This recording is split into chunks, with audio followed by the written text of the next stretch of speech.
ও ভাবি তুমি, আমি আর ভাবছি। কি ভাবছো? তোমার বউ? তোর ভাবি কি যে কও না তুমি। লজ্জায় একদম গাল লাল হয়ে গেছে। কি বাসরাত মনে হয় খুব ভালো কাটছে, একেবারে ভোর ভোরে গোসল করতে চলে আসছো। আর কি এর ভালো, সারা রাত তো খালি ভয় পাইছি। তোমাকে দুই ভাইয়ের দেখে একই দশা। তোমার বড় ভাই জানো কিন্তু এরকম প্রথম প্রথম ভয় পাইতো, পরে সব ঠিক হয়ে গেছে। তোর ভাবি তুমি যাও তো, কি কও না কও, লজ্জা করতেছে, যাও। জামু কেন? আমার দেওরারে আজকে আমি নিজের হাতে সাবান দিয়ে ডইলা ডইলা গোসল করাই দেব। আসো। কি কও, তুমি আমার গোসল করে দিবা? ইস, আগে মনে হয় কোনোদিন আমি গোসল করাই দেইনি। বউ আইতে না আইতে একেবারে সব কিছু ভুলে গেছো। রাখো, আসো।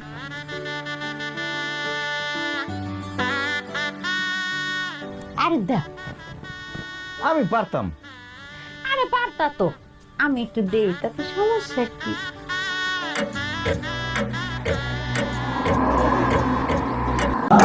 আমি বউ থাকতে তুই ভাবি হইয়া আমার স্বামীর গায়ে সাবান মাখতাছস কেন?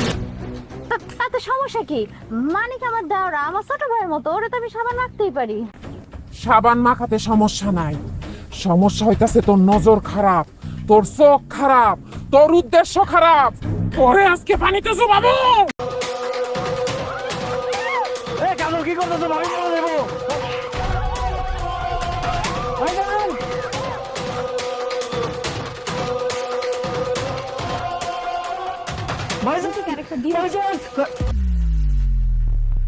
কাজল, তুমি এখানে? তাহলে পুকুরে ভাবিরে পানিতে চুবাইতেছে তোমার মতো দেখতে, সে কে? আমি কি জানি? আরে কি কর, কাজল তো এইখানে, ও পুকুরে কি আরে চুবাইতেছে কোনি? ভাবিরে চুবাইতেছে। আমার বউরে পানিতে চুবাইতেছে? কার এত বড় সাহস, তত দেই। আয় তাড়াতাড়ি আসো, কিছু পাইতাছে। বাইরে আসো। ওই যে দেখো, দেখো ভাবির কি অবস্থা। কে চুবাইতেছে? ও তো নিজে নিজেই পানিতে ডুব দিতেছে। তুমি নিজে নিজে পানিতে ডুব দিচ্ছ কেন?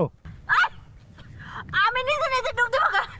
মানিকের বউ কাজল আমার ডুবায় পানিতে মারতেছে। আরে কি উল্টাপাল্টা কথা বলতেছো? মানিকের বউ তোমার চুবাবে কেমনে? হ্যাঁ, এই যে কাজল এতক্ষণ রান্না করে রুটি বানাচ্ছিল, আমি সেই রুটি খাইতেছিলাম। আমি সত্যি কইতেছি, এত করবো এখন চুবাইতেছিল। ভাবি কি যে বলেন না, আমি আপনারে কেন চুমামু? আমি তো রান্না বান্না করতেছিলাম। আর আমি চুপাইলে দেখেন না আমার জামা কাপড় ভিজা থাকতো না, আমার তো সবই শুকনা। ভাইজান এটা কি হইতেছে, আমি তো কিছুই বুঝতেছি না। বুঝিস নাই, তুই নতুন বিয়ে করছিস, এখন তোর সংসারে অশান্তি লাগানোর জন্য এই কাজলের ঘাড়ে দোষ দিচ্ছে। যত সব। কাজল, তুমি কিছু মনে করো না, মানে তুই কাজল এনে বাড়িতে যা, আমি ওর নিয়ে আসতেছি। হ্যাঁ, ওঠো।